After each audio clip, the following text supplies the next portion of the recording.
You already know how to name numbers between 1 and 9,999. In this video, we are going to talk about how to name larger numbers, up to numbers in the millions. Having a place value chart helps to see how to name a number. For example, let's look at a 4-digit number in a place value chart. We can see that the digit 4 is in the thousands place, the digit 7 is in the hundreds place, the digit 3 is in the tens place, and the digit 8 is in the ones place. So we name this number 4,738.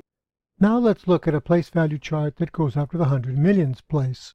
You can see that as we start at the thousands place and move left, we have the 10,000s place, the 100,000s place, the millions place, the 10 millions place, and the 100 millions place. But unlike with smaller numbers, just knowing the names of the places is not enough to tell how to name the number.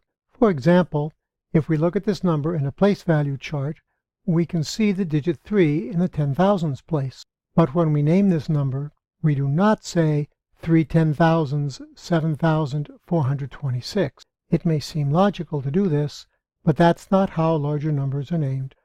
To name larger numbers, it can help to look at a place value chart that has additional information in it. In this new place value chart, we have put some additional words over the names of the places and combined place names into groups of 3. Sometimes we call these groups periods, and other times we use the word groups. Starting at the right, the first 3 places, the ones, tens, and hundreds places, are called the ones or units group. The next set of 3 places, the thousands, 10,000s, and 100,000s places, are called the thousands group. This makes sense because each of the place value names in this group has the word thousands in it. The next group of 3 places is called the millions group. This also makes sense because each of the place value names in this group has the word millions in it. Grouping the place value names in this way helps us figure out how to name larger numbers. Let's look at this number in this new style of place value chart. The key to naming larger numbers is to look at the digits in each group or period. Each group or period can have up to 3 digits. In this example, the first group of digits is the thousands group. To name the whole number, we start by naming the digits in the first group as a number and then say the name of the group, 243,000. Then we see what digits are in the next group and name them, 975. Putting it all together, the name of this number is 243,975. To say large numbers, all you have to be able to do is to name numbers with up to 3 digits and to know the names of the groups.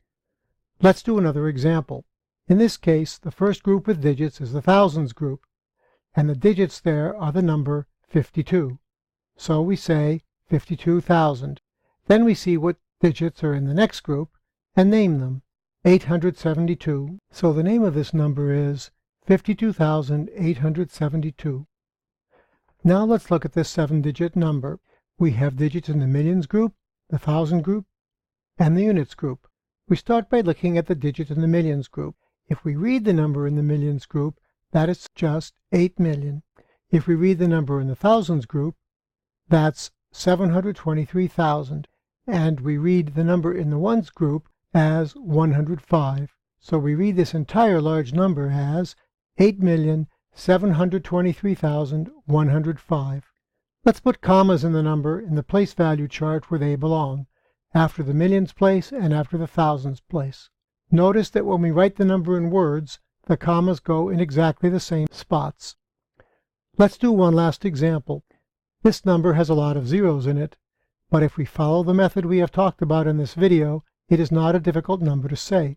In the millions group, we have a single digit, so that part of the number is read 3 million. If we look in the thousands group, we have only a single digit there also. That part of the number is read as 5,000. And if we look at the units group, the number there is 16. Putting it all together, that large number as a whole is read 3,005,016.